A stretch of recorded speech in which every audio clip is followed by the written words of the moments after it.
Preparing for the C-EFM exam? This guide breaks down exactly what you need to know to pass. The Certified in Electronic Fetal Monitoring, or C-EFM, credential from NCC validates your expertise in interpreting fetal heart rate tracings. It's the national standard for L&D units, MFM practices, and OB hospitalist programs. Why is it so critical? Because EFM is the most litigated area in obstetrics.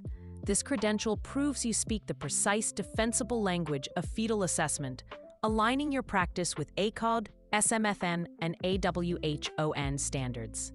It's a key credential for demonstrating unit-wide competency and perinatal safety. Success on the C-EFM exam hinges on one thing: mastering the NIC 2008 nomenclature. This isn't about general bedside intuition. It's about word-for-word memorization. The exam tests your precise knowledge of definitions for baseline rate, and especially the 4 levels of variability: absent, minimal, moderate, and marked. Moderate variability is key, as it reliably excludes significant fetal metabolic acidemia. Start by creating flashcards for these exact definitions. This foundation is non-negotiable for passing the exam. Next, you must know the 4 types of decelerations: cold, early, late, variable, and prolonged. The exam frequently tests the distinction between gradual and abrupt onsets. Remember, early and late decelerations are gradual, with an onset to nadir of 30 seconds or more. Variable decelerations are abrupt, with a sharp drop in under 30 seconds. This single detail is a common pitfall for test takers. Linking each type to its cause, head compression, uteroplacental insufficiency, or cord compression, will solidify your understanding. The NICHD definitions all build toward the most testable concept on the exam: the 3-tier category system. Category 1 is reassuring, predictive of normal fetal acid-base status.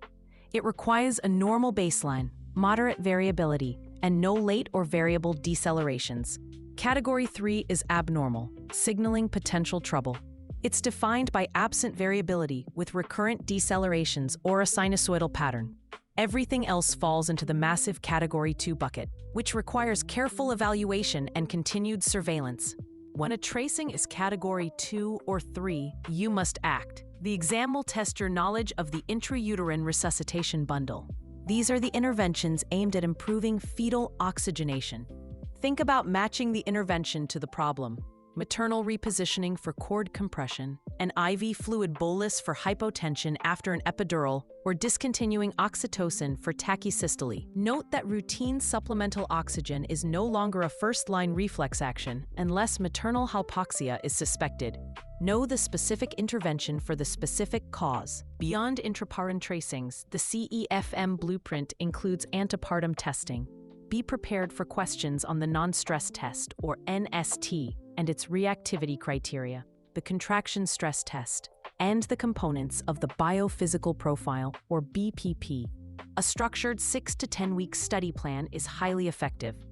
Start with the free NICHD workshop PDF.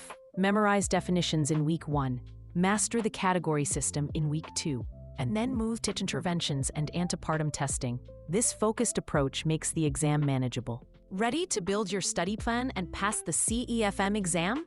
Our full 2026 guide on openexamprep.com has everything you just saw and more, including detailed eligibility rules, the fee schedule, and registration steps. Plus, you can start practicing right now with our free C-EFM question bank that maps directly to the exam blueprint. Click the link to read the full guide and access your free practice questions today.